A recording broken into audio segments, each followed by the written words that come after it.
और यहाँ पे शिष्यों को ज्ञान दिया जाएगा कितने तारीख से कितने तारीख तक ये अध्याय यहाँ पे होंगे और किस प्रकार से उन्हें वेद का ज्ञान प्राप्त होगा और लोग भी इसका लाभ ले सकेंगे।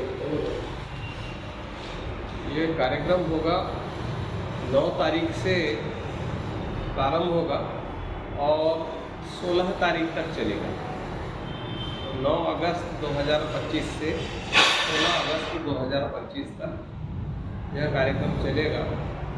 इसके लिए हमने आगरा से डॉक्टर हरिशंकर जी अग्निहोत्री को आमंत्रित किया है, जो कि बहुत अच्छे विद्वान हैं।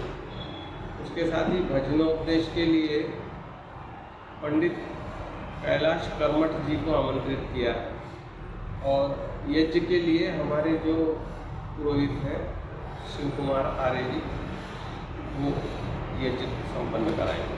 वेदों की अगर हम बात करें तो वेदों में 4 वेद आते हैं, तो इसमें भी स्लोगन अलग अलग वेदों की बात करें तो उसमें यजुर्वेद है, और अगर दूसरे वेदों की बात करें तो उसमें काफ़ी सारे स्लोगन आते हैं। तो किन वेदों को लेकर शिष्यों को जो है वो ज्ञान दिया जाएगा?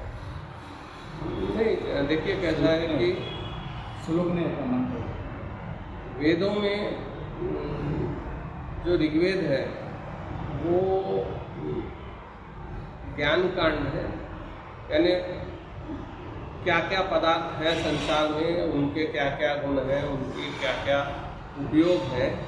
ये वेद जो है ये चूँकि सबसे पहले जो मनुष्य पैदा हुआ था उसके पास तो बिल्कुल कुछ भी ज्ञान नहीं था, तो उसको ये वेद के माध्यम से ज्ञान दिया गया था कि संसार में क्या क्या पदार्थ हैं, उनके क्या क्या नाम हैं, उनके क्या क्या गुण हैं। और यजुर्वेद जो है उसमें कर्मकांड दिया है कि आप जीवन में जो भी व्यवहार करोगे तो वो व्यवहार किस तरह से आपको करना है, चाहे पति पत्नी का हो, चाहे राजा प्रजा का हो, चाहे गुरु शिष्य का हो, ये सारा ज्ञान यजुर्वेद में दिया हुआ है। सामवेद में उपासना कांड दिया है कि आप ईश्वर की उपासना किस तरह से करोगे। और इसके पश्चात जो अथर्ववेद है उसमें, जिसको हम आज टेक्नोलॉजी कहते हैं या अप्लाइड साइंस कहते हैं, तो वो कैसा होता है इसका वर्णन अथर्ववेद में दिया हुआ है। जी, अगर हम 4 वेद की बात करें, ऋग्वेद की बात करें या यजुर्वेद की बात करें या सामवेद की बात करें या फिर अथर्ववेद की बात करें, तो इसका शिष्यों को जो ज्ञान प्राप्त होगा उसका मेन मकसद क्या है और किस प्रकार से जो है बाहर के भी लोग इसका ज्ञान प्राप्त कर सकेंगे और इससे समाज को क्या संदेश जाएगा?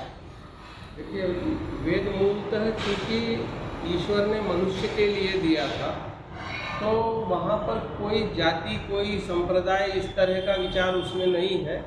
वो सब संसार के सभी लोगों के लिए सब कालों में एक सा रहने वाला ज्ञान दिया गया है। और उसमें चूँकि किसी भी प्रकार का मनुष्य में भेद नहीं है। जातियाँ जो हैं ये मनुष्य की एक